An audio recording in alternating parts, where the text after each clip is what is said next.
no mai, haere mai, aki mai, kaki mai, hoki mai. Very warm welcome, everyone. Lovely to see you. To our very important and relevant Hawke's Bay Emergency Management CDEM Joint Group Committee meeting.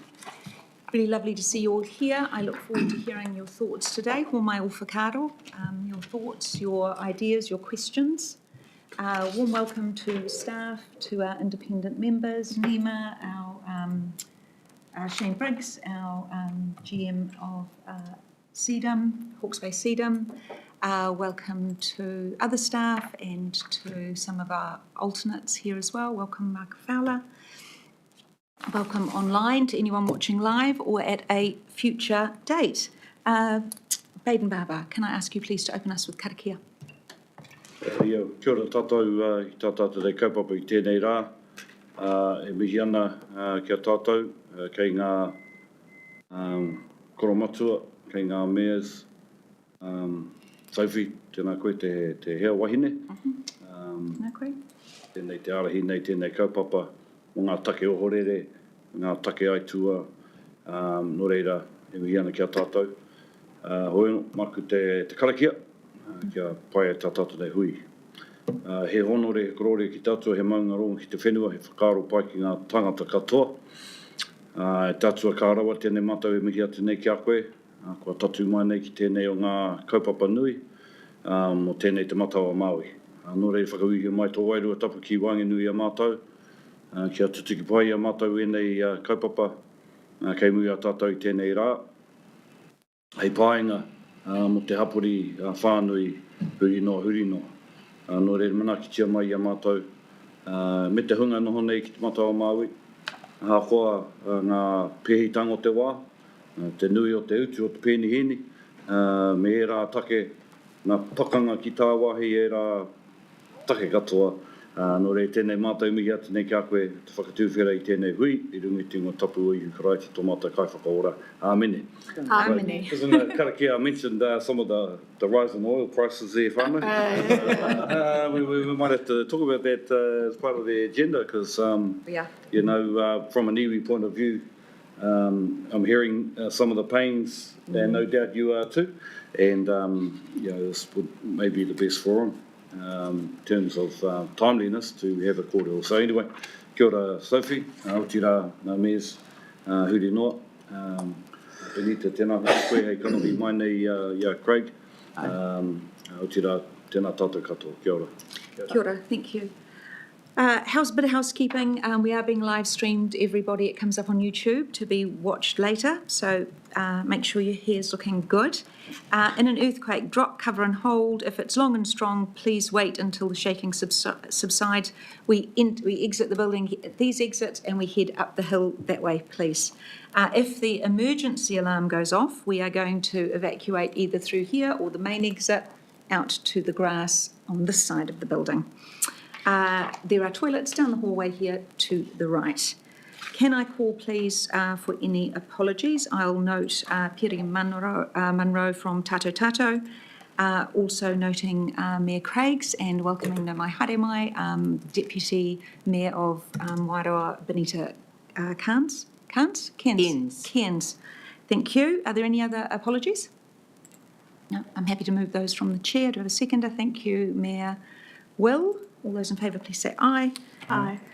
Any against? Carried. Thank you. Any conflicts of interests declarations to be made? There are none. Thank you. Confirmation of the 24 November minutes. I know there are some amendments to be made, but any other questions or points to raise regarding those? No? Thank you. Thank you, Thank Benita. you, Chair.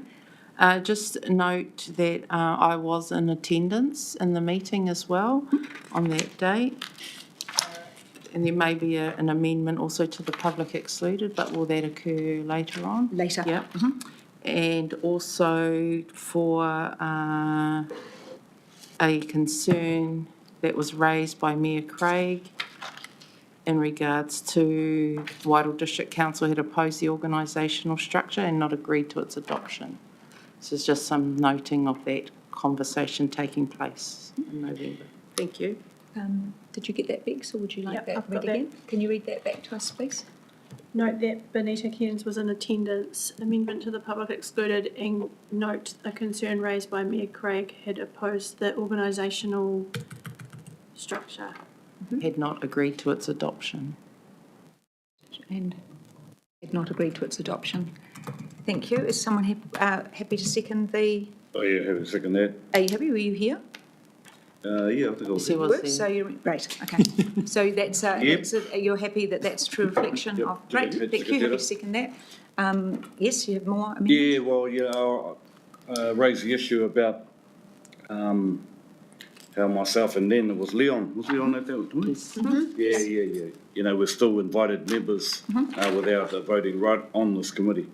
And I think that was the first take that was raised that day. But I need to see that reflected because, you know, as I mentioned at that hui, as iwi leaders,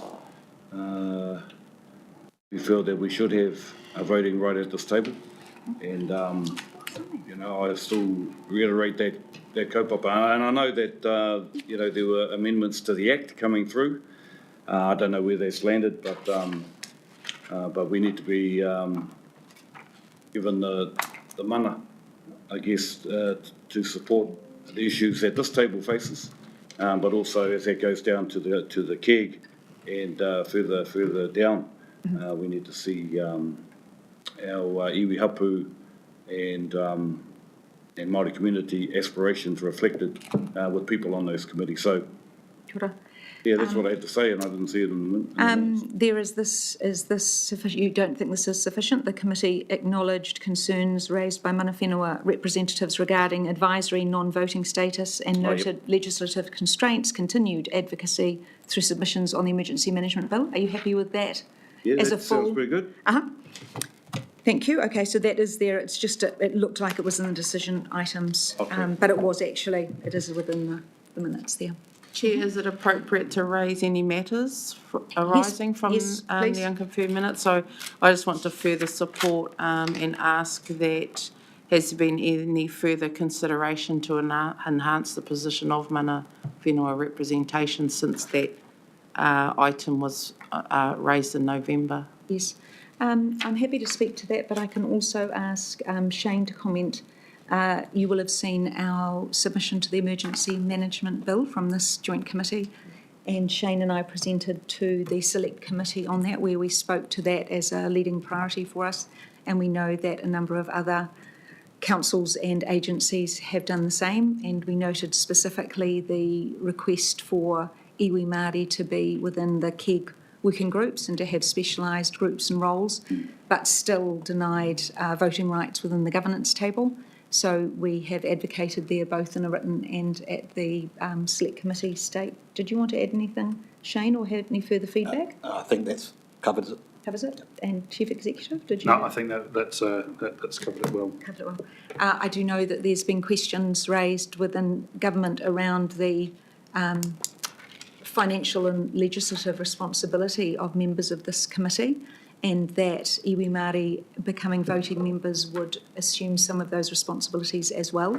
So there is discussion, I know, around how that could sit within the Act. So I think there's a number of things at play, but certainly this joint committee has been very vocal in its advocacy of that issue. Any other matters rising? No. So we have an amendment. You're happy with the minutes as they are. You seconded those. So all those in favour to accept the minutes? Aye. Any against? Thank you. Carried. We're moving on to information items. 5.1. This is the CDEM Coordinating Executive Group update. Let me just, any opening remarks from me? I did actually want to open. I wanted to, in this forum, pass our thanks from the Joint Committee to Doug Tate, outgoing Chief Executive for this committee, but also for Central Hawke's Bay District, and thank him for what I know was a really big workload and a real dedication to this committee and its work going forward. If anyone would like to add anything at this stage, they're welcome. I'd like to make my own recommendation that we send a letter of thanks to Doug from this committee in appreciation of his work commitment. With that being supported? Excellent, thank you. I'll take that on. I'm going to pass to you, please, Chief Executive. Thank you, Chair, and through you, this paper will become a regular feature of your joint committee meetings. We're really conscious that as we get into the next stage of transformation and as we head through making sure that we are as operationally ready as we can be as a collective across the Rohi, that the Joint Committee has a regular reporting cycle from the KEG, the Coordinating Executive Group. For my sins, I am now chairing that post Doug's good work. Just a few highlights from the most recent meeting of KEG. Attached to this paper, you'll see a terms of reference for KEG. When you boil all of that down in peacetime, KEG is essentially the operational leadership group across the region and comprises the chief executives of the councils. It comprises representatives from emergency services, and we are in the process, and I think we have invited mana whenua representation into the KEG. So that is a pretty rounded view of the whole emergency management system. KEG agreed a couple of important things at its last meeting. Firstly, we are really conscious that we need as KEG a layer of the critical leaders across our civil defence system coming together as a subcommittee, really to provide us regular operational assurance and regular updates on what's happening operationally right across the region. So that committee has now been established, and it really has a key role around strengthening our operational system, ensuring that material risks are escalated to KEG, and then if KEG can't deal with those risks, we will need to bring them back to your table as governors, particularly where that might involve, for example, investment or the way that we coordinate ourselves across the region. So whilst I'm always nervous of new committees, I think this is a really important place where we bring the lead practitioners together across the system and ask them to do some critical work for us.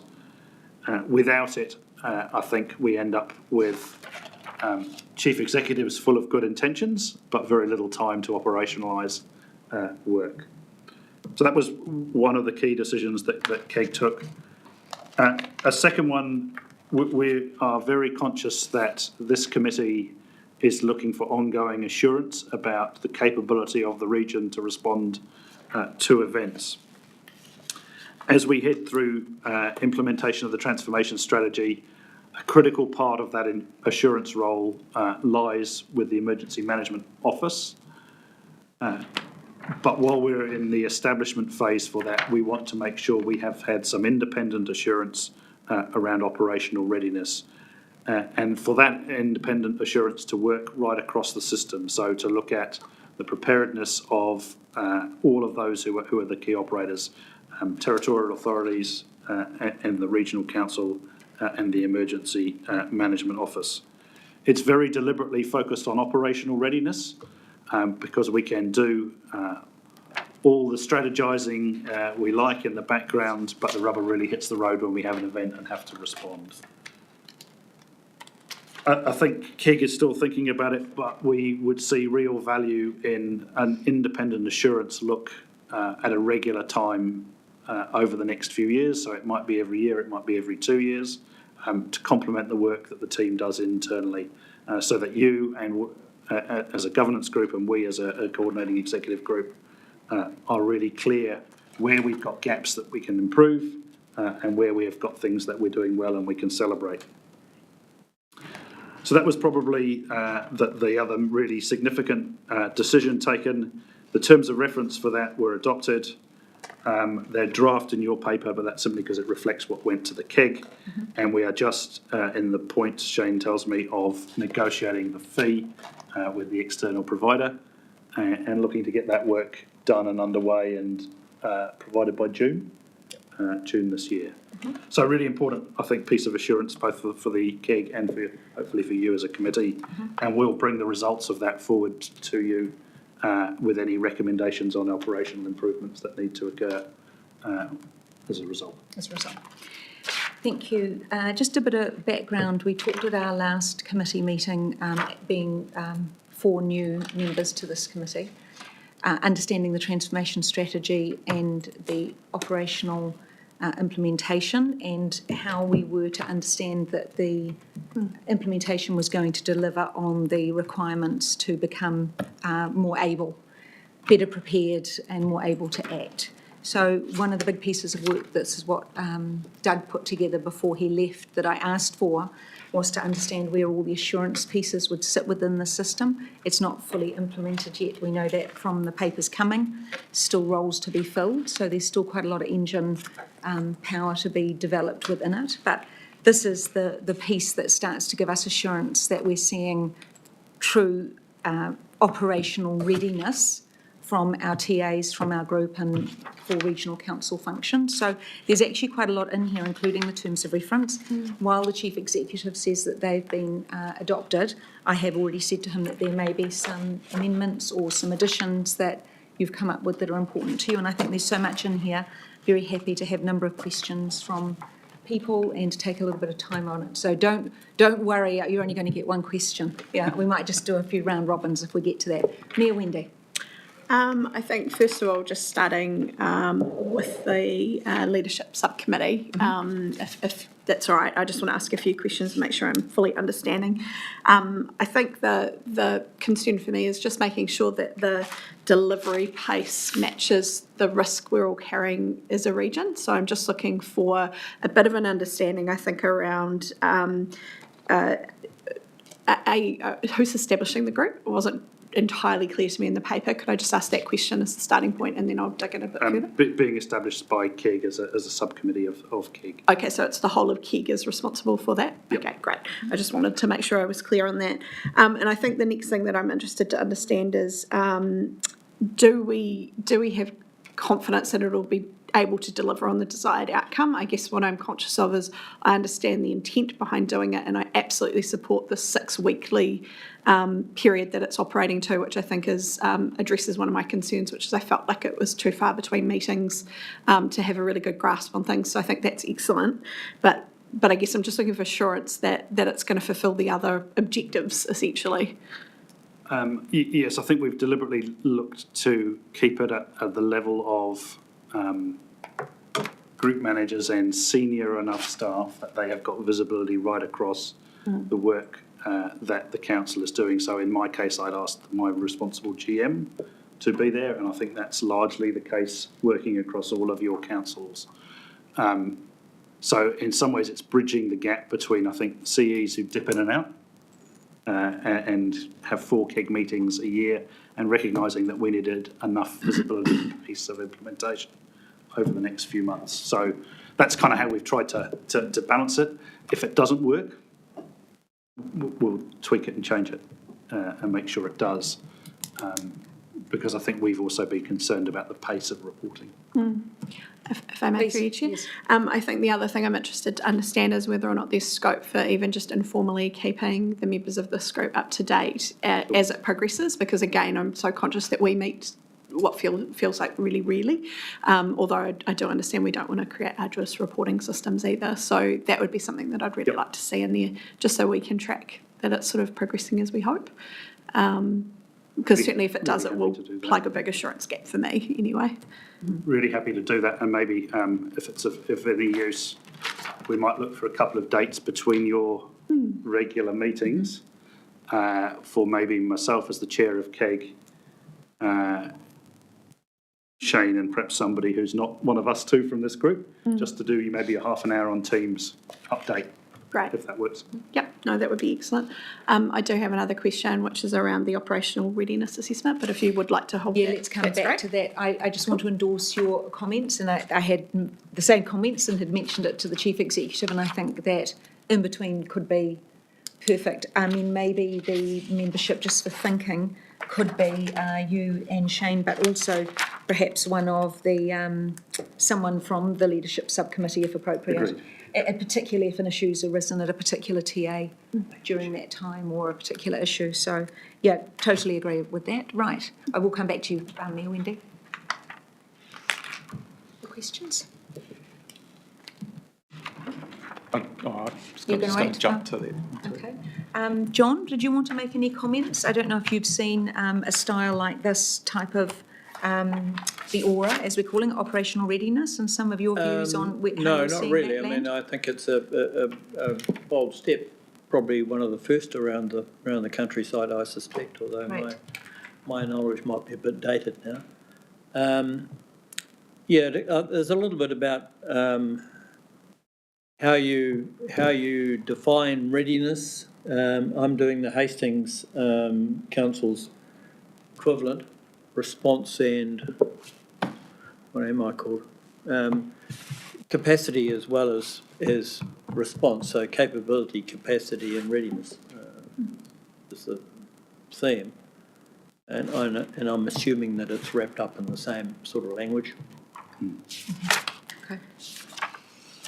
I might just ask at that point, timeline to implementation for the operational readiness assessment, please. We are currently, and I'll just check with Mr Briggs, but I think we're currently negotiating the contract price, but we are aiming to get something completed by the end of June this year. The assessment completed by end of June, okay. Great. Back to you, Melinda. Through you, Chair, that answered my question rather well done. I think the only other thing I really wanted to say is I do think it's an essential piece of work, and I'd just like to congratulate the team for looking at that. It's that whole concept of we owe it to our community to assure we can deliver, not just assume we can. So I think that's a really good piece of work to do, and I'll be really interested in June. Sounds like a reasonable timeframe. I was concerned it would take longer, so look forward to that. Okay, thank you. A few more questions from me. The in-scope section of council readiness, I did think that councils might have additions they wanted to add to that in-scope section, but it looks like everyone was happy with that. I had one around evacuations, which I haven't seen in any of the documents, and I did have a rather bold question. How do we, and how would we within the system, test or train or practice for large-scale evacuation events? Because I don't see it in any of I don't see the word anywhere. Hand that one to my colleague on the left. Great. Through the chair, so the way that's generally done when we start talking about large scale, if you're talking about community type evacuations, that's what you're referring to, they generally happen during the tsunami hikoi, which just took place a week or two ago, as well as through shakeout, which happens about, I think, September, October each year. And so those are national public education campaigns to try and mobilise the community to understand where they should evacuate. Most of that is around tsunamis, because that's actually one of the key ones we want, obviously, in a sudden onset event to be able to evacuate. So those are the two major campaigns that are done around that each year. Thank you. Shane, do people actually practice the evacuation? And I've never heard of it. Yes, there is quite a lot. People actually can also sign up nationally, and there's like 1 million people sign up to do it. It's obviously dependent on organisations and their staff, because it happens often during a work day, to allow their staff to do it. We have talked before about trying to do a larger campaign in this region. It will take longer to set up, but to try and encourage employers throughout the whole region to actually do it en masse. Noting there's obviously a slight economic impact at that point in time with shops, etc. But no, people do it. And the other thing is that during the shakeout, they actually allows them to do it. If they can't do it on the day, sometime during that week to practice it. Lots of schools do it. There's often a lot of public education around it as well. Would this committee be interested in seeing either of those 2 days being tied into this to be used as a way that we could see some assurance around our own readiness, if those two events already exist? Is that of interest? I'm open to that. Otherwise, we don't see it within the document that we actually have a process by which we can assess evacuations. Could you bring some thinking back to us on that? Bring some thinking back. Thank you. I was interested in the committee's view on the benchmarking and rating systems and the kind of levels of detail you'd be looking for. There's kind of this red, amber, green type dashboard. Do you think that's deep enough? Would you want a different sort of system? Would you want to see different levels? How would you expect to see this coming back to you? Through you, Chair. Personally, I use the green, amber, red quite a bit in reporting within our council, so I'm comfortable with that. However, as is the case with our internal reporting, we do like to be able to identify areas where we might want more detail. So I think it's just knowing that if it initially comes to us formatted in that way, if we do want more in-depth information, we can access it. Probably that's all the feedback I can give at this point, not having seen it, but I am interested to understand how that reporting will come to us. Okay. And if I may as well, through you, Chair, the other thing I'm interested in understanding is the outcomes at the end, whether or not there's any consideration to this being a recurring process at the right time frame, and whether or not that's appropriate and how that would look. Through you, Chair, I think certainly something KEG is alive to. I think we see really real value to ongoing external assurance on a regular basis. I think if we get through this first one, see what it looks like, see what value it's added, and then maybe come back to you with a regular timeframe. Thank you. That was another one of my own. We did not share notes, did we, Mayor Wendy?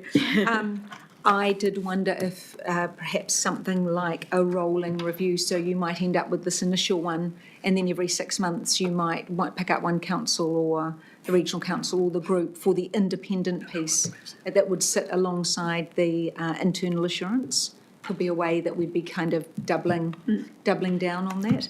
And then tied to what you've mentioned, this in-between meeting, between CDEM meetings, where we would also then be able to get a snapshot of this kind of must-fix actions, who's on a 0 to 90 day, do they need support, what's happening within that space. So we'd end up seeing snapshots of the internal pieces. We'd have kind of 6 monthly independent assurances.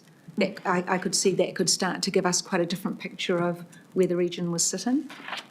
Could I suggest through you, Chair, we take those ideas on board, Yes. get this first one done, and maybe come back to you, see what it looks like, and see what the best next steps are. But absolutely agree with the committee and support the committee's desire to have regular independent assurance. Exactly. Thank Great. you.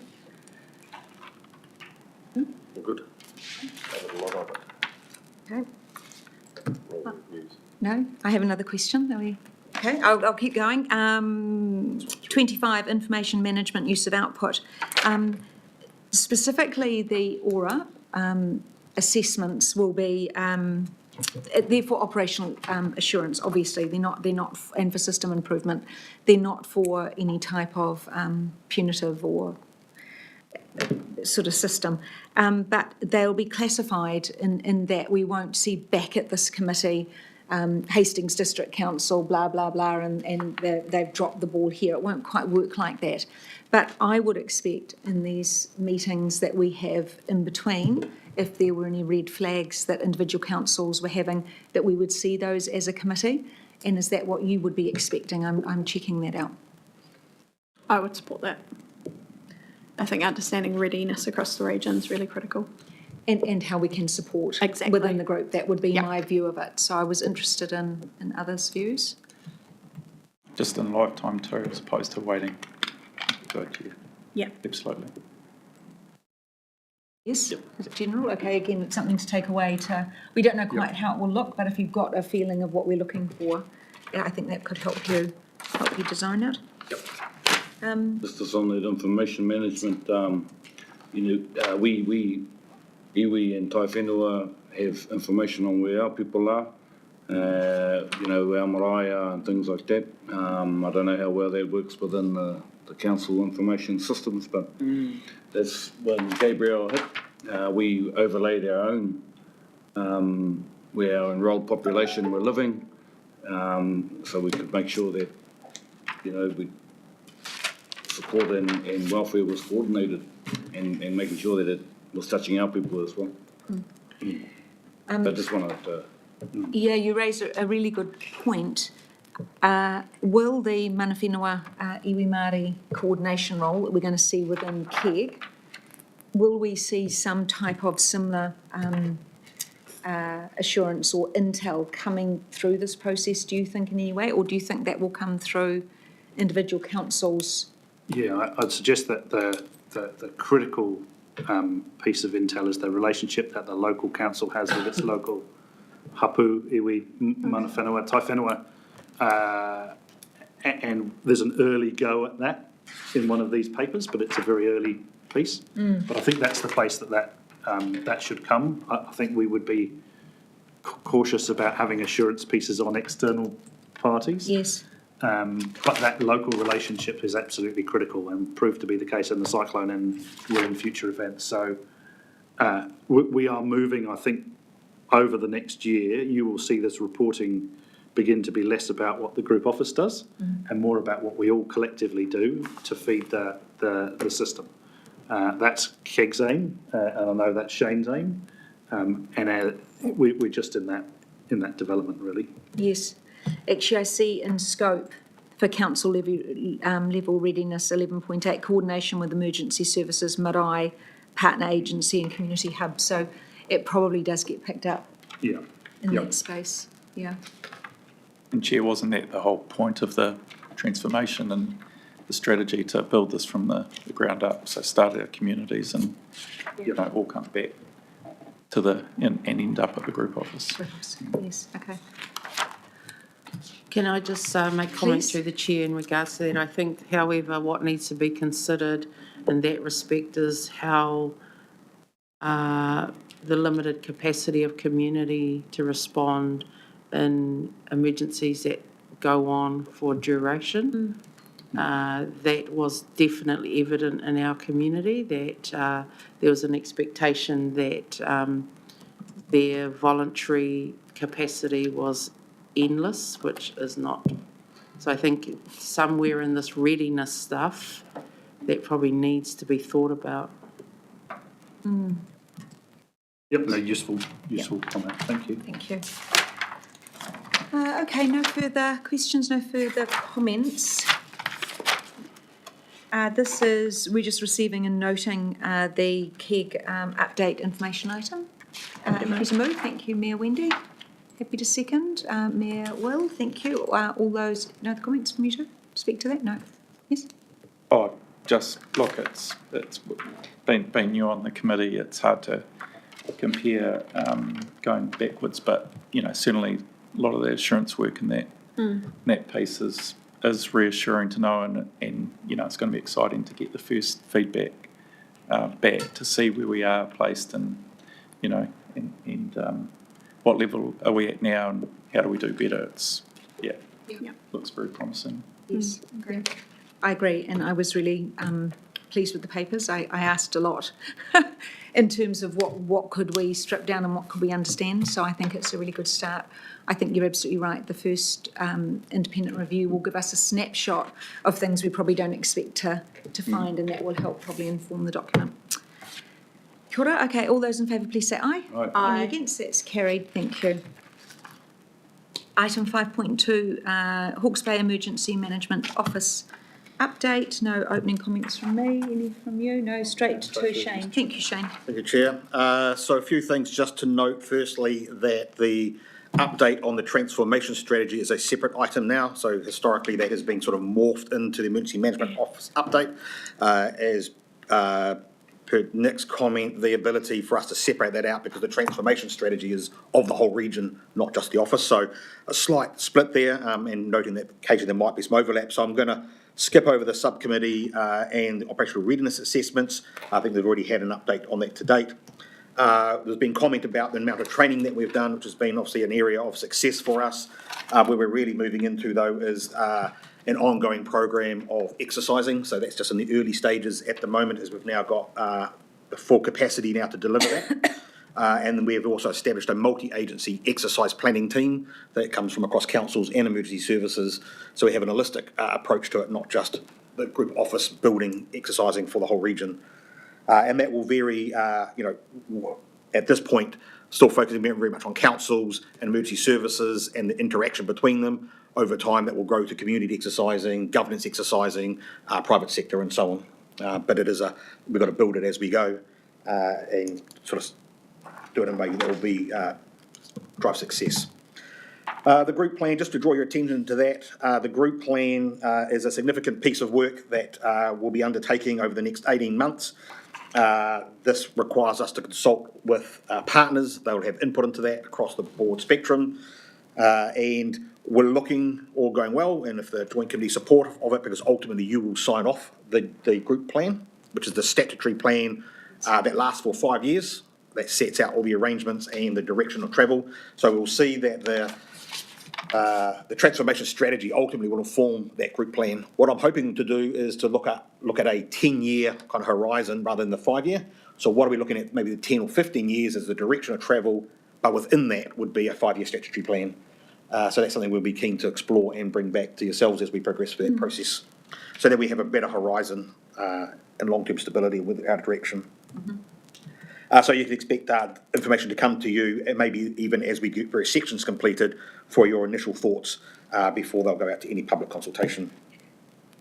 The common operating picture, that has been on an issue for some time, for many years, both within this region and nationally. So just letting you know that work has progressed on that. We do have a panel selected across councils and emergency services, and that is underway and looking to get that product hopefully identified and selected before the end of this calendar year and in place, so that we can start training. Hard to say when that will exactly take place. It depends, of course, on what contractor or provider we might go with, but we are working with NEMA on the work that they've been doing as well to make sure that we align our investments.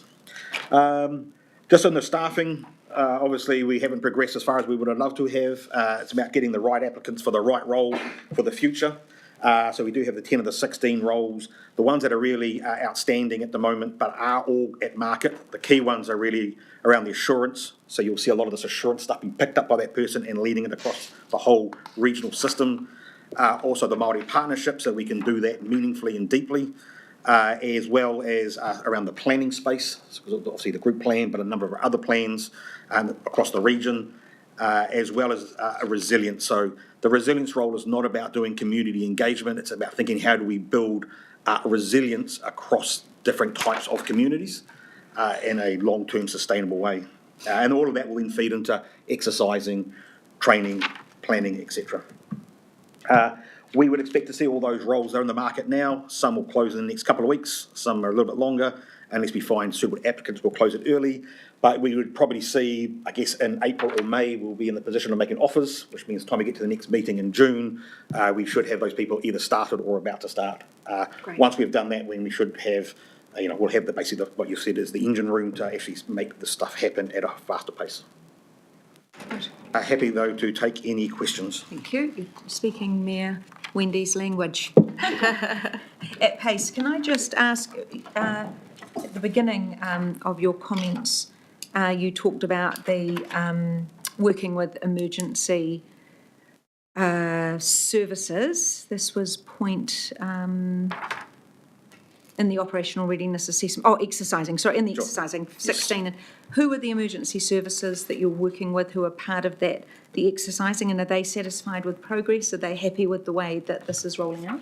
Yes, so it involves, we've gone out to fire, police, health, multiple parts of health and Defence Force, St John, as part of all of this, and they have people involved, and so now there is a regular team. There's actually 2 different groups. There's an ongoing capability development group, which is about training more broadly and building capability and capacity across the system, but then there is very specifically another group which is focusing on actually how are we going to write the training, what does that look like, and all the injects and outcomes that we're going to get from that. Brilliant. And so they're involved in that heavily. Brilliant. Okay, and you did say Defence Force. Yes. They've all been invited. I have to go back and come back to you with the exact members on it, but they've all been asked to put people forward. Thank you. Appreciate that. Questions? Mayor Richard. Just through the chair. You mentioned 10 of 16 roles filled. Are we looking to progress the other 6 roles at pace? It's how long can you sit there without them and burn others out, sort of thing? Yeah, through the chair, I'd love to do it faster. But as I said, all of those roles are in the market at the moment. We have gone broad as far as advertising for that to get the best options for candidates. I guess the key thing is it's also getting the right people. When we did it last year, it was leading to Christmas. It probably wasn't the most ideal time, but we were trying to get it done as quickly as possible. We filled some roles, but we just didn't get the roles or some of the applicants we were looking for. I have much more confidence this time that we'll get the right people applying and we'll be able to appoint the right people. So I think it's as fast as we can do it, given employment and people giving notice. And just following on from that, our ability to run exercises with the reduced crew there, how's that likely to play out? To the chair, it won't make any impact. The roles that are driving the exercising and training are already full roles. So that's a different part of the team. That's fully full complement of staff. Happy with that? Yep. Thank you. Mayor Wendy? I had a similar line of questioning. So I guess for me, what it boils down to is absolute respect to the process that's been going through, and I absolutely agree you have to get the right people. But I guess what I'm interested to understand is how ready is the system to operate as intended right now? Because that's my key concern. If something happens today, where are we at? Through the chair, well, obviously part of that will be that operational readiness assessment to obviously give you some certainty, but I appreciate that's still a little bit away in another few months. We've invested heavily in sort of training people, building capacity and capability, and that work has been going on at pace. Councils have been working heavily, of course, within their own internal arrangements and with communities around hubs. So most of our investment to date has been actually in the operational readiness space. The roles that you're seeing that aren't filled are actually more around the planning, the intelligence, the community resilience, and unfortunately the Māori partnerships role and the transformation kind of management. That's actually where we haven't had as much investment or we don't have the roles filled now. So from an operational perspective, there's still more work to be done, but that's actually where we've progressed the most. I think through you, Chair, if I may make a comment, from my perspective, I think until we've got that assurance, which absolute respect, it takes time, and it's good to hear that that will proceed with momentum. We've got the planning and we've got, until we've got the Māori partnership capability locked in, it does feel like we're exposed. And so I absolutely respect that we've got everything in train to address that, but I just want to keep coming back to that. That's why I'm going to keep emphasising with pace. And if I may as well ask another question. Yes, but I'd like to make a comment on your comment. I wonder, because I completely agree, I think we all agree around the table, is there a plan B between now and June? I'm thinking temporary contractors or people that could be stepping in and building that capacity in the meantime? Through the chair, I have thought about this a lot. Part of the challenge with that is a lot of this will be about building those relationships across the system. And so it's quite disjointed to bring someone in temporarily, start that process, then dip out, and then you have to bring people in to reconnect and re-establish. So a lot of this is about influence, relationship building. So, I mean, yes, it is technically possible. I'm not sure in the short period of the next few months how helpful that would be, other than perhaps, if I can say, it's probably the transformation management role, because that's obviously a slightly different issue. Different issue. Would we like an action point to have a check-in with the Chief Executive perhaps in a month or 5 weeks to know where we've landed with that and to see if we'd like to suggest an intervention in one of those roles if we thought it was necessary? Or are you happy to wait until June? For you, Chair, I think I would be interested in that, just particularly if the recruitment processes don't yield what we're hoping in the timeframe we hope, because I do have respect that we only have so much control over that, and I'm just very conscious that transformational strategy and where we are now, time is elapsing, so yeah. Should we schedule a meeting for 6 weeks, an online meeting with the Chief Executive for an update on the employment and on timelines for the readiness assessment? Happy to do that. Middle of May. Happy to do Yeah. do a regular update. Thank you, Okay, Chair. That would be great way forward. Thank you. More questions? Yes, Benita. Not questions, really around the requirement for Wairoa District Council to state their position in regards to the item that's being discussed. Benita, can I ask that we finish with questions and then come back at the end to comments or anything you'd like noted? Is No that questions. Okay. Any other questions? Yes. Question. We did. Just coming back to, sorry, forgive me, make sure I've got the right one in front of me. The COP, the COP.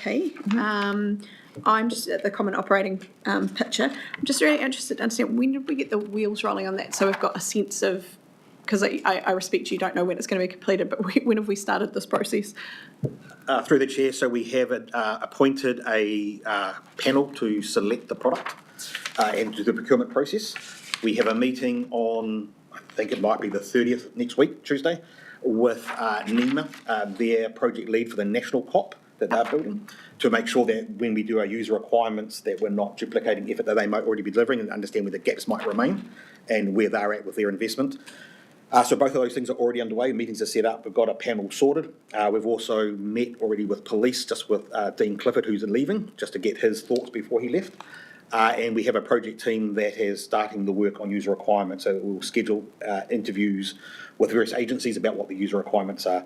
Basically, the COP is not a technology solution, and it's by definition, but it is heavily supported by one. So it's a technology kind of, we have to go through user requirements. All of that, once we've had the meeting next week, those user requirements will be probably happening within the next month, which will then allow us to go to market and then select a product. So through you, Chair, so correct me if I'm wrong, it sounds like we're still at the very start of that process. Would that be fair to say? That's no.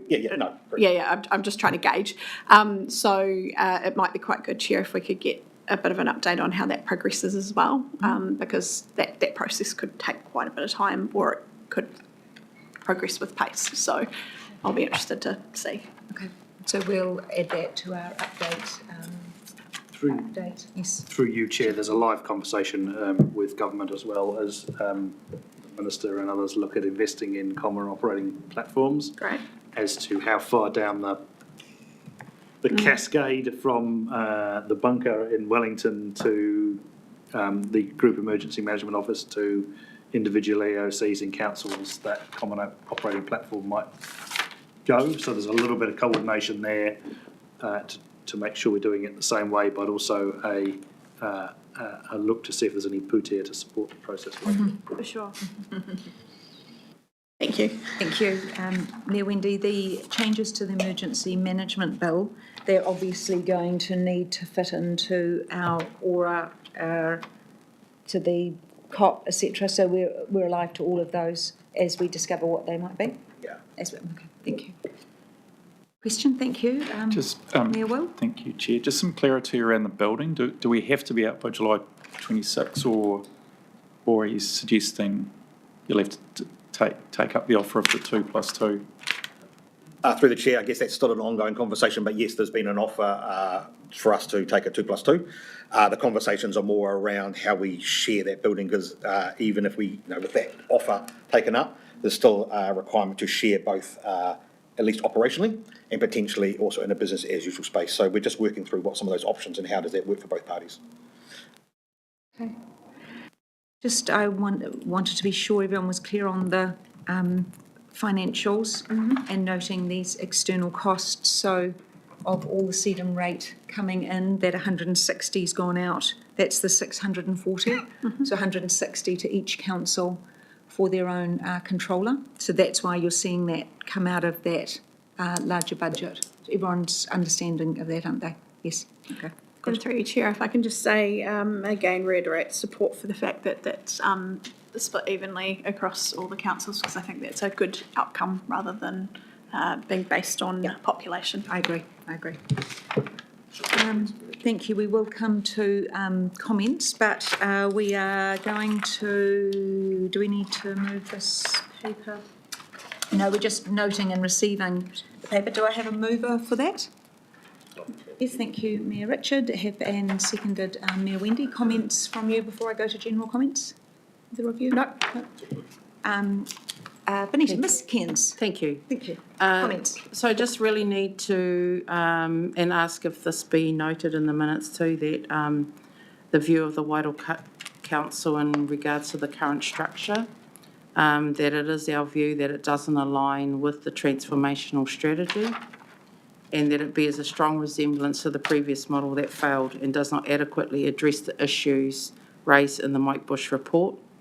And despite this, the organisational structure is presented as having been adopted by this committee and appears again in the papers for this meeting. So we just need that noted And in regards to the resolution, I will vote against. Thank you. Thank you, Ms Kens. Can you just please note where it's noted in the paper so we can reference that? The reference point really that we've put this to as paragraph 38 and 39, page 26. Regional structure. Mm-hmm.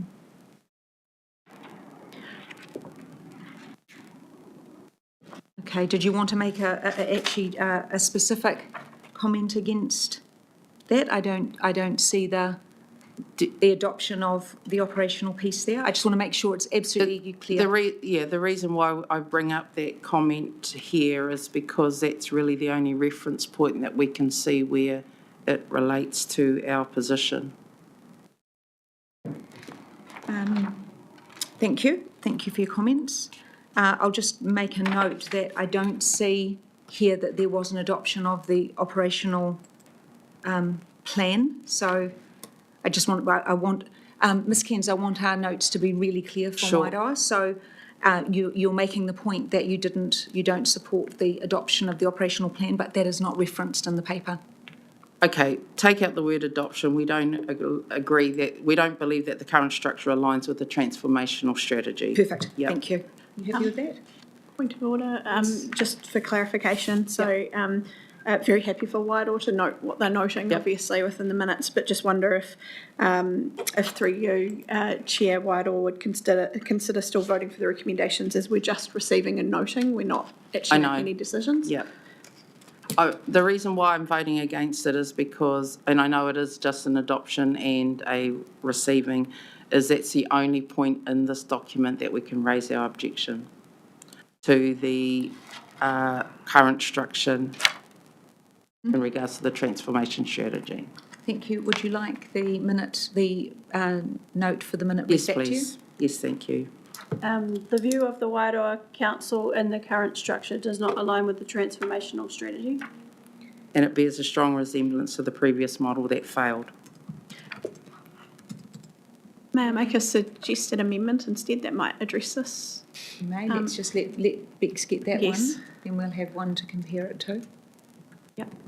Thank you. Given the recommendations in the paper are that the HB CDEM Group Joint Committee receives and notes the HB Emergency Management Office update information item, could we maybe make that recommendation A and recommendation B that we note Wairoa's position, and then that way we can we can receive and adopt the paper. Would you be happy with that? Yep. So that would mean that the recommendation, we'd have A is what's in the paper, and B would note Wairoa's comments as typed.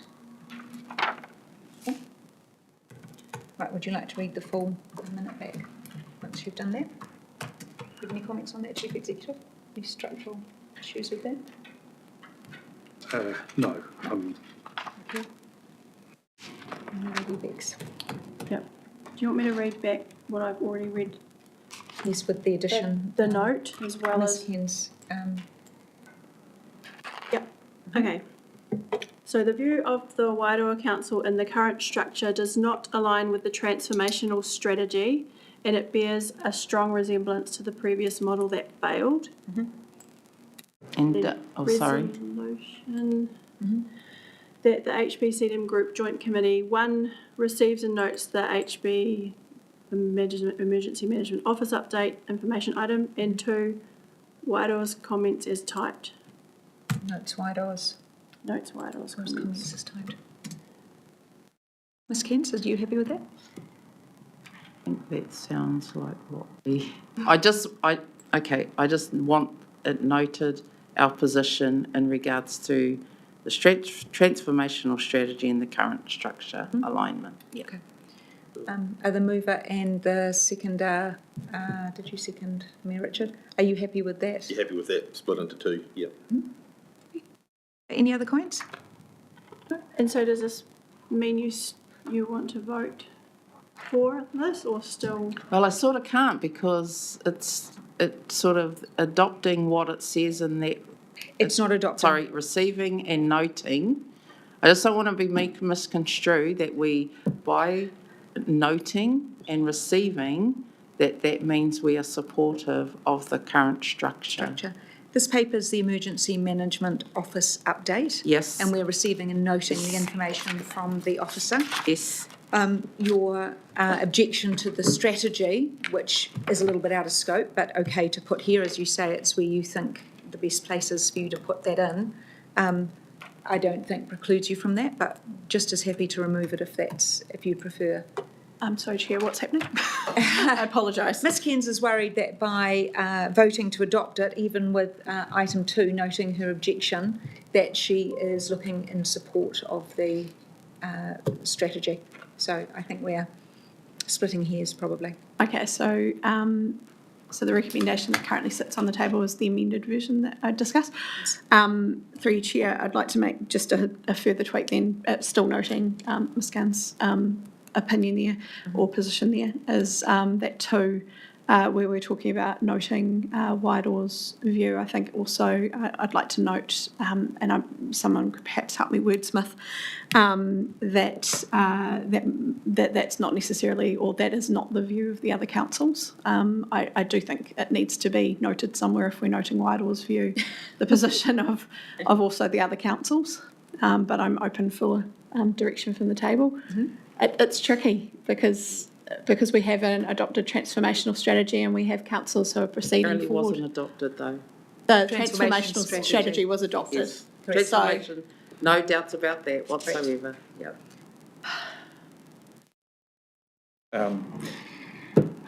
Look, yeah, personally, I think we'll probably get, like the chair said, get down a scope. I was happy just to go with the amendment. I think Wairoa should be comfortable to go with it because you're just receiving the report, you're not actually adopting anything, and they've made it their position clear. So I'm happy to go with the first amendment, please.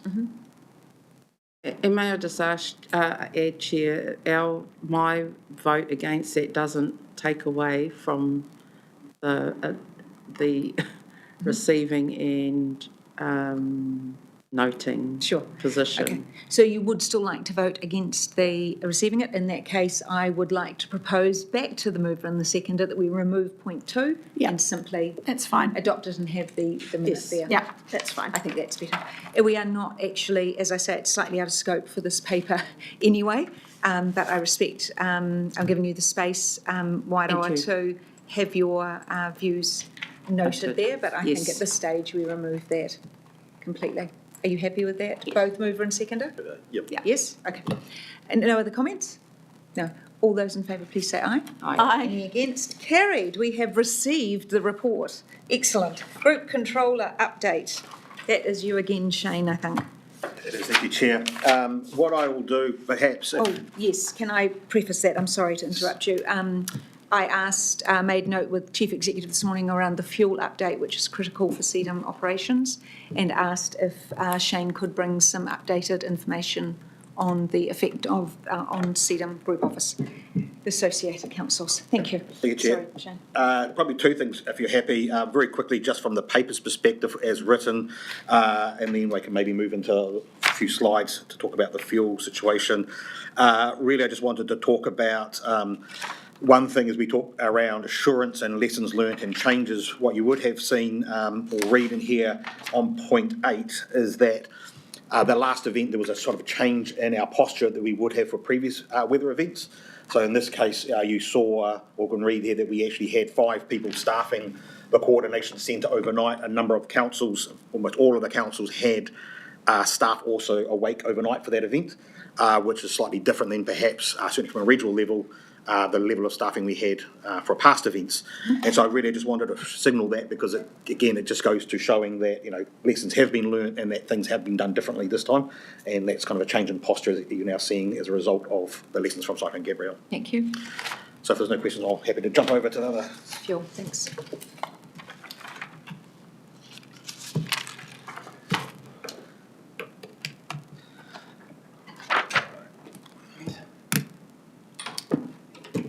All right. I'll move out of the way. So really, maybe if I can ask just questions at the end, I'll go through this. I did a presentation on Friday, slightly more in detail for some of our key partners. But I thought it would be worthwhile just going through some of the high-level stuff. So at the moment, you're all, of course, aware of the international situation around the Strait of Hormuz and obviously the potential disruption to fuel to New Zealand. Currently, there are no fuel restrictions in New Zealand, and that you would have probably seen some reports of empty pumps and some service stations, and that's just a logistics issue due to surges in customer demand. There's certainly not a lack of supply currently in New Zealand. The Ministry of Business, Innovation and Employment, MB, which I'll come back to their role in a second, has confirmed that fuel supply into New Zealand remains stable. And at this point, there is no need for New Zealanders to change how they buy fuel. You no doubt have seen the Prime Minister referring to that the fuel supply is in good shape, but things could get worse before they get better. And so what we're really doing is in a position of preparing ahead in case there is any disruptions. We just want to be ready early. At a very high level, how fuel gets into New Zealand. We buy our fuel through South Korea and Singapore in a refined manner. New Zealand imports all its fuel now, as of no domestic refinery since the closure of Marsden Point in 2022. And the Strait of Hormuz disruption then affects the crude supply to both South Korea and Singapore. So whilst we buy oil from them, they obviously get the crude out of the Middle East. As of 15th of March, there were 49 days of combined fuel, so that includes what is onshore and what is currently on ships, on water, onto New Zealand. Now, the next update from MB on the fuel supply levels is expected to be on the 25th of March. But most recently, Minister Willis mentioned around 7 weeks. I think that was on yesterday. She mentioned around 7 weeks supply, which is still around approximately 49 days. So that's still currently what we believe, certainly regionally, to be available. But it's worth noting that New Zealand and Singapore have a mutual priority supply agreement. So we prioritise food supply to Singapore, and their priority is fuel to us. And so while you might have seen some disruptions and ships turned around to Australia over the weekend, that has not been the case for New Zealand, and so far no ships have been turned around, or no supplies have been cancelled. For us, actually supplies come straight into Port of Napier to the tank farms, and then through road tankers into service stations. So we actually get international delivery straight into Napier. As far as the responsibilities for fuel disruption, the intention is that commercial arrangements will stay in place as long as possible. The government's current position is that market pressures will also add to some sort of rationing of fuel as it gets more expensive. Obviously, less people will purchase fuel. If there needs to be any escalation, and I'll talk about what those might be in a moment, where the fuel sector can't manage alone, then MB, on behalf of the government, has the ability to then start working through what those restrictions could look like, the various levers that can be pulled, and also working through the operationalisation of that through NEMA, the National Emergency Management Agency, and then regionally down to CDEM groups. So that's all managed through the Petroleum Demand Restraint Act, and government can impose a range of measures to help ration fuel. These are only likely to come into play if there's a genuine sustained disruption to supply beyond our current stock levels. So whilst we continue to get more supplies in, that is not required. It would be only if we were to start seeing a lack of supplies reaching New Zealand. What restrictions will take place is not our decision from a CDEM group perspective. That will be a decision that sits with government. A Ministerial Economic Security and Supply Chains group has been established. Government is receiving updates and trigger points and when stock levels and at what level they would take various action. So our role is just to support what that looks like at a regional level, including identifying critical customers. Now, those ones down the bottom where it talks kind of around the critical customers, that's out of the National Fuel Plan. They're quite broad. Taking on the point earlier, Baden, that you made, part of that when we talk about marae, etc., is also thinking about what does that look like in that welfare space as well. So that is a conversation that will occur regionally. The key thing with this is that these are the sectors that could be considered critical. There's a lot of detail, though, which agencies are within each of those areas. And the key thing is it is about what they need to provide as an essential goods and services if there is any sort of a restriction of fuels. This is our National Fuel Plan. We're still at kind of that early stages of just monitoring for potential disruption. It's probably worth noting that we may see other language come out in due time. This is at operational levels. How the government might then choose to reference it publicly around any restrictions would be a matter for them, and we will obviously just support that regionally. But what we're trying to do is make sure that we're prepared.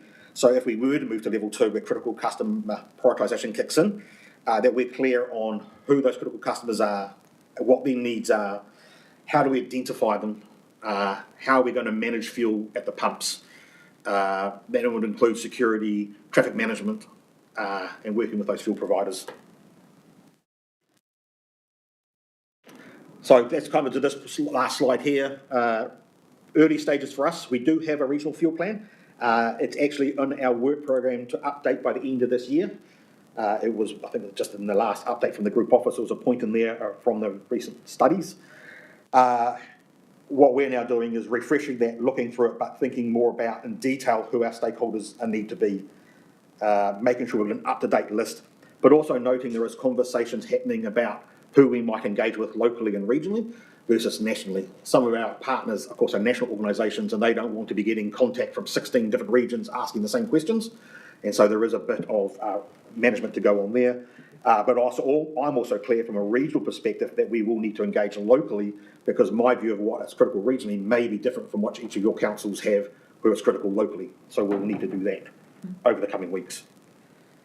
When we're working with those individual critical customers, a lot of that's about understanding what do their fuel requirements need to be, but also what does that look like if a seasonal differences over the next few months, but also what might happen if there's a concurrent emergency and what demands would they have on fuel. So are we ready for that? Do we know how much fuel do we need to have in which district, types of fuel people are consuming, and sort of quantities?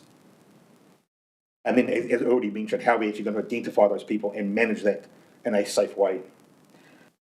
We've asked organisations to start just thinking about what this looks like for them. We're being prepared, so when we come out and ask a bunch of questions from them, that they're ready for that, but also what they can do, if need be, to conserve fuel when that time comes, if that time comes.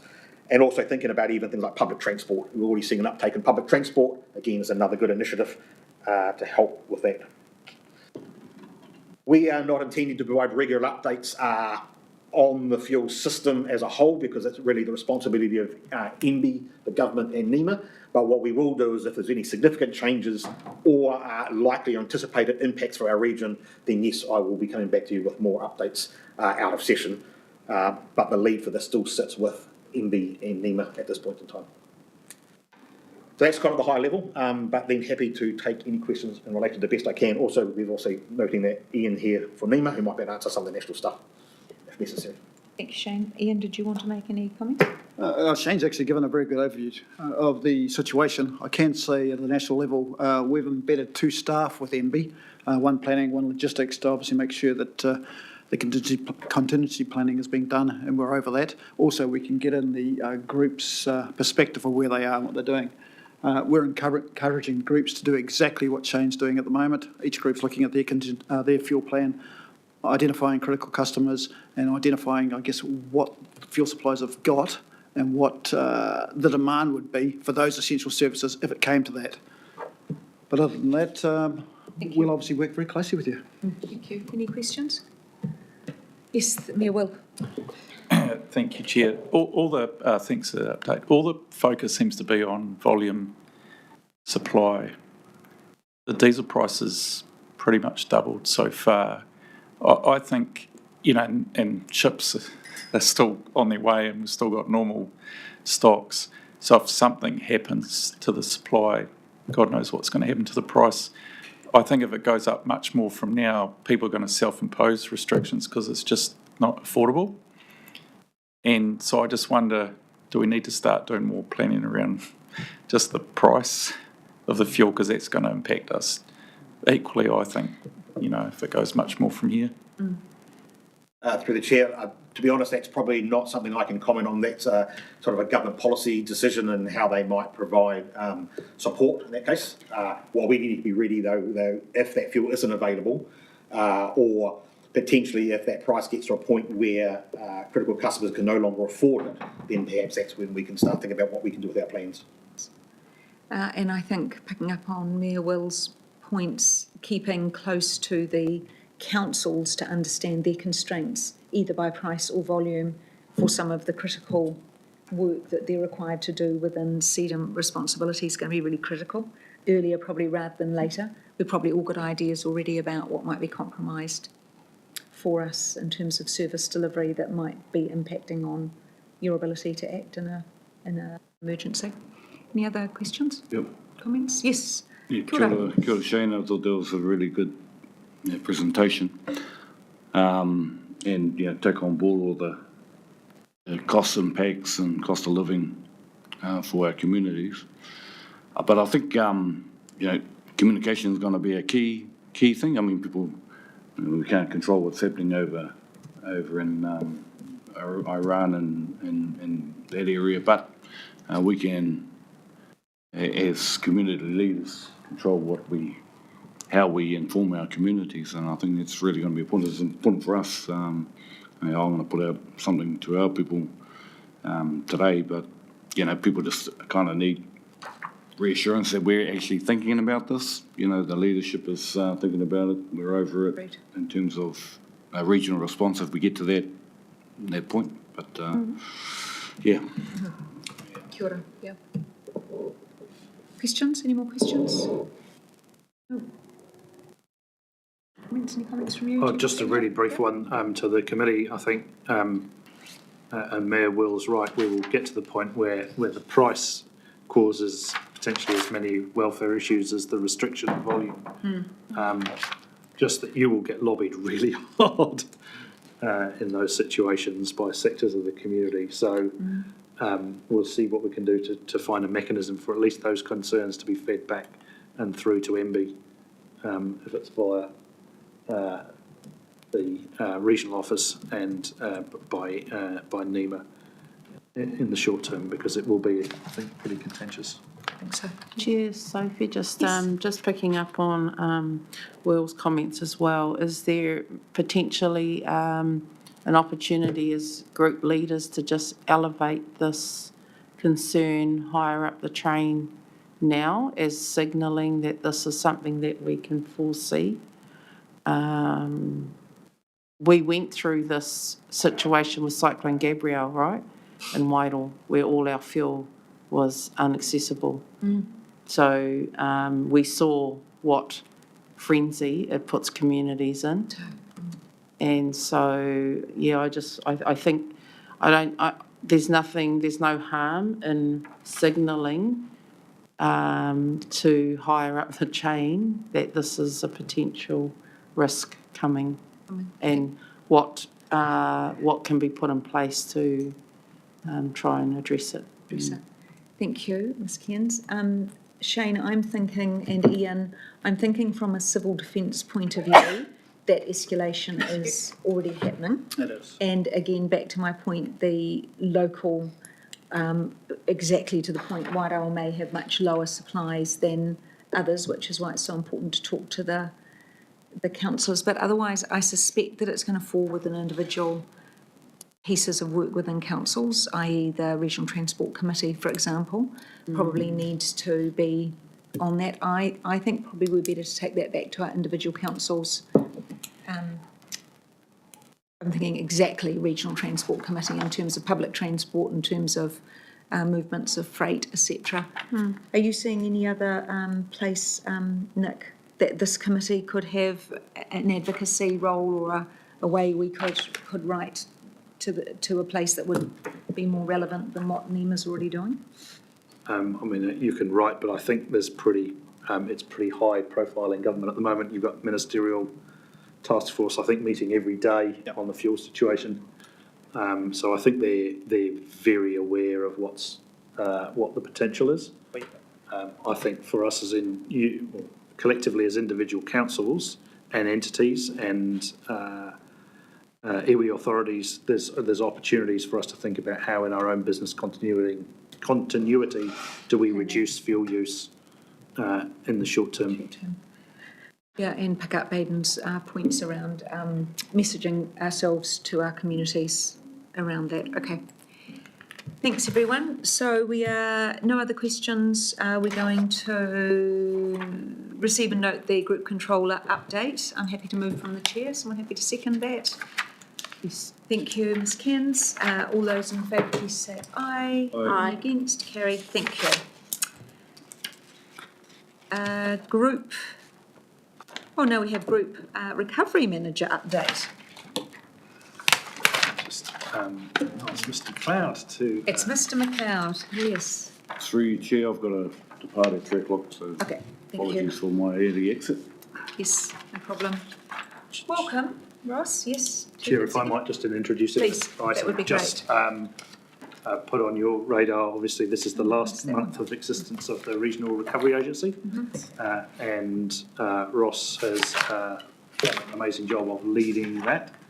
And we've also seen an advisory board act as the governors of the Regional Recovery Agency. So I just thought worth noting to the committee the real strength of the work that's been done since the cyclone by the RRA and led by Ross and team. And while this is a group recovery update, Yes. we have, and we will still be in recovery for a number of years yet. So yeah, just want to put that on the Thank committee's you, radar. and I have missed out item 5.4. The NEMA update, we'll come back to that after Ross. Kind of important. Welcome, Ross. Thank you for coming. Looking forward to hearing from you from the last time in this role. Kia ora, good afternoon. Kia ora. Thank you, Madam Chair. Yes, I won't go blow by blow through the report, and Nick has covered off probably one of the more key points of the report, and also just note the co-author Shane working together on this report. I think the region is still in recovery, but most of the programs are moving to the implementation and delivery phase in terms of infrastructure, and councils and some of the PSGE and iwi partners are involved in some of those delivery programs still. But I guess the funding, advocacy and coordination work that the RRA has been at the centre of is the need for that is coming to the end.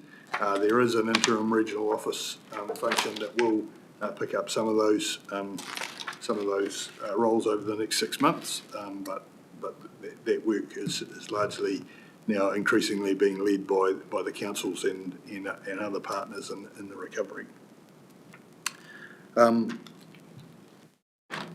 We are just in the process of finalising the lessons learned report, which will provide some sort of inputs to the next phase, and really the conversations Shane and I've started to be having are about how we ensure that we retain some of the knowledge and capability and don't lose that going forward. And we'll continue to have those conversations as we move beyond this phase.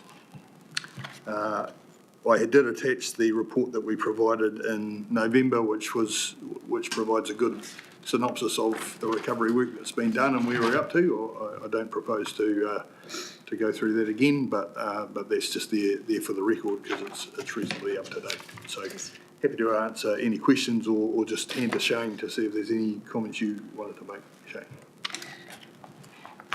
Questions for Ross. Thank you, Mayor Wendy. I'm not sure if this is so much for you, Ross, through you, Chair, but I'll just chuck it out there. I think the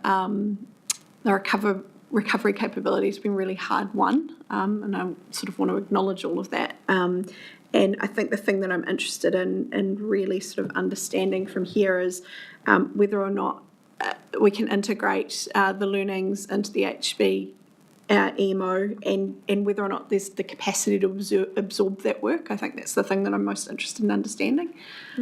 So I'm sorry, I'm thrusting that out at the table and see who catches it. It's a really great question. Who'd like to start? No. Good catch. Well, I think through you, Chair, Mayor Wendy, I think what we've really learned from this is that in an event of that scale, you have to establish a a standalone entity of some sort to lead recovery, and that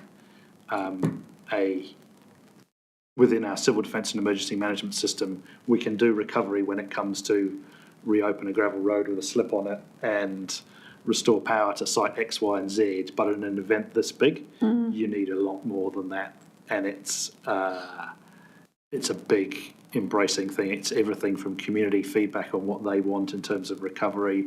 It's about negotiation with government. It's about liaison across all of you as regional leaders, etc., etc. And so I think should we ever be in that scale of event again, we would be looking to stand up something similar to the RRA and not have it run through the CDEM system, which really isn't set up to do that. So it's a bit of a cop-out, but I think that's the answer. No, it's not. Just to add to that, I think fully sort of support what Nick said. I think it's been interesting for me being involved with the, what I'd call the recovery professionals that are the people that work for the likes of Shane around the country as I've operated in this role and as group recovery manager. And they're probably coming to that sort of realisation that their role is to have a strong basis for allowing leaders to make decisions about what's required in the context of specific events, and having some groundwork preparation in place there that we probably didn't have a lot of when we started on the post Gabriel journey, and having that good cross-pollination between those professionals that are thinking about this all the time, and the likes of myself in Auckland and Tairāwhiti particularly, who have come along post-Gabriel and stood up major sort of recovery operations. So that's I think the conversation that Shane and his team and I are sort of, we've had a session recently and thinking about what we can hand over and how you prepare for that, given that, we haven't been a large operation, but we've been quite significant. We've been funded by the government. What we've done probably wouldn't have been without the leadership from the government of saying this is what we're going to support. But you can't invest. You probably haven't got a budget to invest in that capability in peacetime. But it's about getting the arrangements ready so you can activate something if you need to, and just hoping that we don't need to for a bit longer, quite a bit longer, but that would be just adding to Nick's comments. If I may, through you, Chair, I'll just pick up on things said by both Nick and Ross. I think the thing that I'm really keen to understand, though, is how we're capturing as much of the learnings and capability that you've built within the RRA in terms of, now that you're being disestablished, that doesn't just completely disappear, because unfortunately, looking at the fact that, I think it's 61% of the country is currently in some form of recovery, the likelihood is high, knock on wood and all of that, that we may need something like this again in the future. And then it's also, I guess, the thing I'm interested to understand through you, Chair, to Nick, is do we have an understanding, or do we have a documented threshold at which we're not capable of doing that and we do have to stand up that standalone entity? Because absolutely it was the right thing to do with Cyclone Gabrielle, and I'm just really fascinated to understand that. It's really important, I agree. Through the chair, if I could maybe respond to a couple of those things. So one, the joint committee appoints the recovery managers, and so even with the sort of wind down of the RA, Ross still maintains as the primary group recovery manager, so that knowledge has not been lost. But also noting that, over time people may move and do other things, and so we need to capture all those learnings, which is what Ross and I have been talking about. Part of the group plan, we are required to actually have a section on strategic recovery, and this is exactly the bit that I want to see in there, and to the points that have already been raised, when these bigger events happen, it's almost inevitable that a separate entity will be stood up. It happened in 1931 earthquakes even. It's been happening forever, basically, and certainly where government's going to invest, you should probably expect some sort of agency to stand up to support it. However, we need to think about what does that look like from the immediate sort of recovery during response and into such time as that is stood up, so we don't have a gap in between. And that's where the lessons that Ross is drawing up, how do we take those, how do we put this into templates and have some of those frameworks in place? How do we put in that strategic recovery document so we're much faster? And then later, how do we exercise that? Right. No, that's great. Thank you. That covers my concerns. Thank you. So we'll see that come back as part of the group plan under the strategic planning piece that can be, that can sit within the group plan, or it can even, if we decided, have a very low budget where it maintains some sort of activity. I mean, we can make all sorts of decisions at that point as to its relevance, etc. Okay, that's good to know. Thank you. Thank you. And certainly all the paperwork that went into setting up the RRA at the beginning, all of the sort of salient bits and pieces from the journey along the way and the lessons learned report will be handed over to the team and provide a basis for that. And obviously, while there's still a pulse, you know, those of us that have lived through that will be available to download into any sort of future processes. Yeah, it was a great question. Thank you, Neil, Wendy. Other questions? On behalf of the Joint Committee, Ross, a really big thank you to all the work you've done. We know it's been quite a long 3 years or 2.5 years, isn't it, since you were stood up? Yeah, almost Is that 3. right? Yep. Yeah. It's a pretty big piece of work to be in an organisation that is dealing really with the results of disaster all day, every day. We know that. So some of us who have lived through that in different ways understand what a toll that takes. So we're really grateful to you. Thank you from the committee. If there anybody else like to make any comments to Ross? Kia ora, Ross, and big mihi to the RRA, having worked alongside you guys since the inception with this group and also with Matariki. I think you guys can be very proud of what's been achieved. And tika te kōrero, when an event as big as Gabrielle hits, that's not something that can be done part-time or on the side. You need a dedicated team, and Ross has been leading that team, and they've done some really good work. So tēnā koe, tēnā koe. Yeah. Kia ora. But maybe just in closing, Madam Chair, while we've sort of been there and thank you for the comments today, but it really has been a partnership approach. It's been the councils and the PSGs and iwi in the region, but our government partners in businesses and community organisations have all played a role in the aspects of the recovery, but really want to emphasise the partnership with and across the councils and the PSG and iwi organisations in the region has been a real strength of what's been able to be achieved and is still being delivered. Great. Yeah. Thank you. We have recommendations to receive the Group Recovery Managers update, note the closure of Regional Recovery Agency, note Cyclone Gabrielle recovery arrangements over the next 6 months through the Regional Office, and note the arrangements with respect to Group Recovery Manager role. Someone happy to move those? Thank you, Mayor Wendy. Thank you, Mayor Richard. Seconder, would you like to make any further comments, anyone? Thank you. All those in favour, please say aye. Aye. Any against? That's carried. Thank you. Please go back a page to item 5.4, the NEMA update. It was not passed over because it wasn't important either. I just thought you let me off lightly. Thank you, Madam Chair. No. Thank you. I'm passing to you, Ian, or Shane, or both. Thank you very Ian, much. thank I'll take the report as read. As you're aware, after Gabriel, government looked at strengthening emergency management roadmap.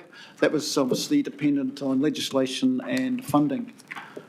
NEMA at the moment is putting together 5 business cases to take up under the emergency sector operational systems, and under that we're looking at the incident intelligence, obviously the common operating picture to ensure that we have near-time understanding of what's going on in the groups, what the impact is and how we can assist, improve the national warning system. It's been raised that perhaps some of the warnings need to be a bit more focused, better understanding what they mean, what red, yellow and orange mean on those maps, and can we give you a better understanding, certainly from the Met Service. We're also looking at resilient communications. In that area, we're looking at Starlink's low orbital communication, and ensuring that these systems we put in place, I guess, one, work for us, but not only that, work for you as well, that they're able to be used right across the board. As you're aware, the bill's closed off. It's sitting with the Select Committee as they feed back on the 9th of June. And after that, they're hoping to get it through this year through all its stages by end of 2026. If it does go through, and pending that, there's about 5 or 6 areas that will have a lead-in period of, say, 12 months. Part of it's looking at, obviously, the intelligent component, appointing recovery managers, appointing controllers, working with disproportionately affected communities and their communication. You'll have a 12-month lead into those. Anything you develop now in your group plan will also be grandfathered over to the next group plan, so you don't have to rewrite that, should there be any changes in the bill that affect it majorly. Okay. Other than that, Mark Crowe, the Group Manager, Bay of Plenty, has now become the National Operations Manager, takes up his role very soon within NEMA. And the last bit, I'd like to thank the group. NEMA would like to thank the group as well, actually, for the loan of 2 of your staff to Tairāwhiti in the last event, Angela and Mike. They did an excellent job there. They actually fit very nicely into the culture of that group, worked well with them, and were highly regarded. It's a precious circumstance, stressful, but they did very well and added to that, so thank you very much. Pleasure. My pleasure. Thank you, Ian. I note the emergency management bill you will have seen in our submission. There's an expected $82 million is the regulatory impact statement that will fall directly onto councils for implementation of a lot of that work. So that was also a big piece of our submission, noting there's no extra funding allowed for that, and a 6-month implementation program. So there's going to be quite a lot of pressures coming on at that point. Any questions for Ian? No? Any comments? No? I was just going to comment on the sustainability funding as well, but that's all right, you've covered that, Chair. Really big issue. Yeah. The Minister is aware of the impact of that and has taken it on board. I think he heard it from every submitter. Oh, I think so. I don't think anyone missed that piece. We're just going, again, receive and note the National Emergency Management Agency update information. I'm happy to move from the chair. Thank you, Ms Cairns. All those in favour, please say aye. Aye. Any against, that's carried. Thank you. Now jumping to 5.6, Transformation Programme Update. And we are going, Nick, do you want to start with that? Or Through you, Chair, we regularly report to this committee on the transformation process. Again, as I talked about earlier, there's a desire to expand this beyond the group office, talking to you, and have the constituent part of the process be part of the reporting. There is an early move to assist that, in that we, or through Shane, asked each of the councils to report back on their work with mana whenua, and so there's some specific detail in there on how those councils are working with, particularly with marae at site. So I'll hand over to Shane to take you through the paper. Thank you, Nick, and through the chair. Just a couple of things. One, apologies if the attachment looks a bit small. It was designed as an A3 in landscape, so the attachment probably didn't come out as well as I would have liked. One thing I just wanted, most of the stuff we've already canvassed in other updates or conversation already. This format is new. We've not done this before. Something we were thinking about in the assurance once we have that person in place, but in the interim we're starting with something and happy to take a steer whether it's kind of hitting the mark or not. One thing I would just point out is that you would see on the page 58 the transformation themes, the maturity assessment. We've put that in place now in the absence of anything that exists nationally. There is no national assessment criteria. And until we sit trying to get an assurance role and agree something more regionally or nationally, but I thought it'd be useful to give you an idea, at least rather than just the red, amber, green, but more around actually where do we think we are across the main themes versus the various focus areas, which is more operational. So, you know, there's obviously clearly work to be done. What it kind of reflects though is emergency management is a complex system of systems. There are hundreds of different organisations involved. This transformation dashboard should be reflective of the region. So there's our partners as well as councils, as well as the Emergency Management Office, as well as all the committees. So it's not the group office solely on its own. So hopefully that will be able to track over time that improvement. Otherwise, I think I'm pretty happy that we've covered most things, but really just happy to take any questions that you might have. Noting that on page 59, There's a bit more detail around the focus areas, try not to give you too much detail, hopefully enough to give you a sense of the work that's underway, but more importantly around phase 2 milestones for 2026, an idea of what you might expect to see as we continue through that program. Open to questions. Thank you very much. Questions? Please. Here, that's how it looks on when you have a big piece. Yeah. Yeah. Yeah, Wendy, yeah. I think I've just got, my main question that I had noted down was how ready are all the stakeholders, so not just the TAs but police, FENS, etc., to complete the transition to that locally delivered model?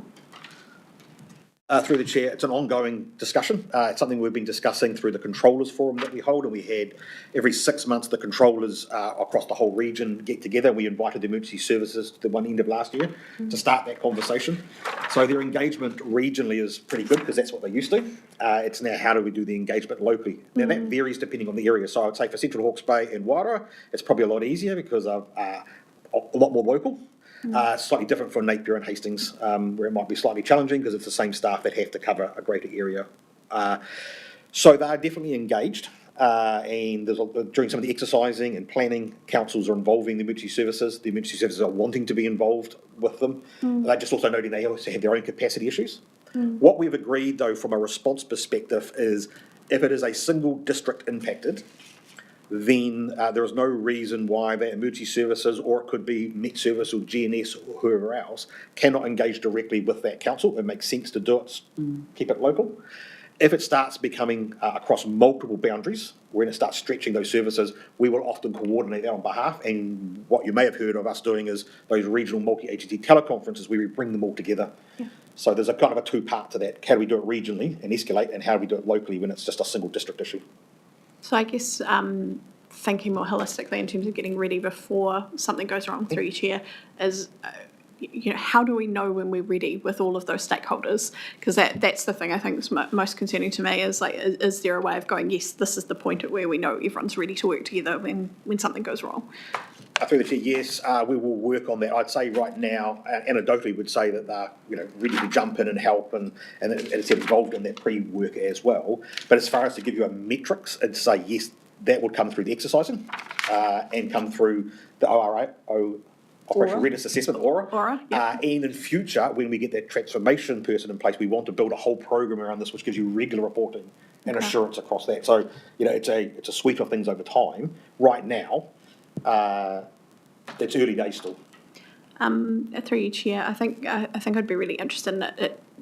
Perhaps could be taken away as an action if that works for you. Is the next meeting just having something wrapped around that in the interim, just so that there is some measure, reassurance, something, because otherwise we're sort of waiting for the next bit.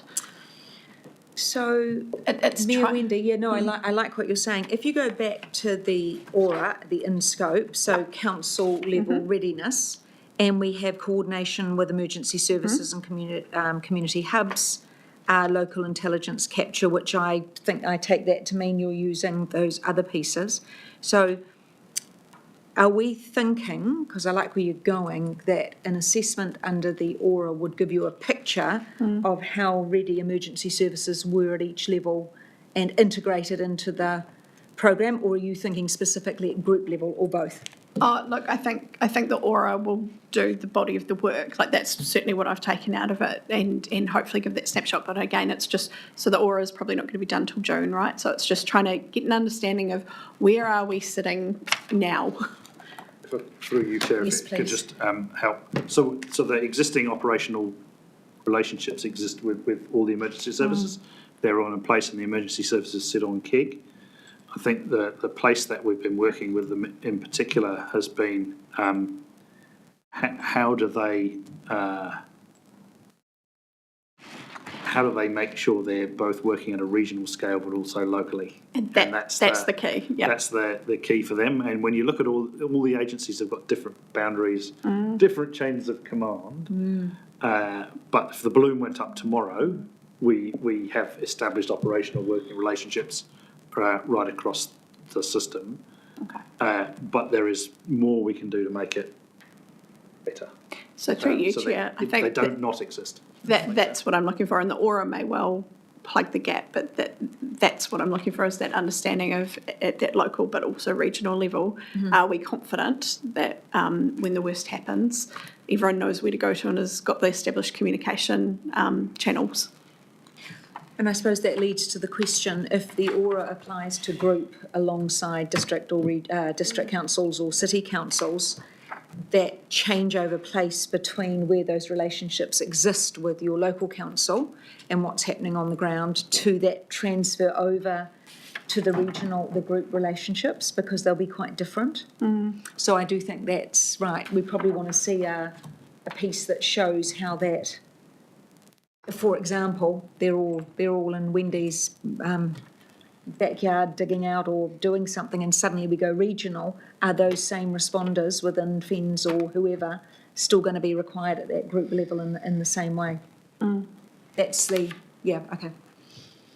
And maybe just also give you some reassurance in the short term. Emergency services have generally the capacity and capability to deliver what they need to do on the ground. This is more about who are the liaisons in various coordination centres, and how do they have sufficient of those, either to be at all the councils or to be then centralised. And then if it is centralised, how do we ensure that we can flow that information up and down? I wouldn't be too concerned about they don't have the ability, on the ground to do the actual lights and sirens work. Okay.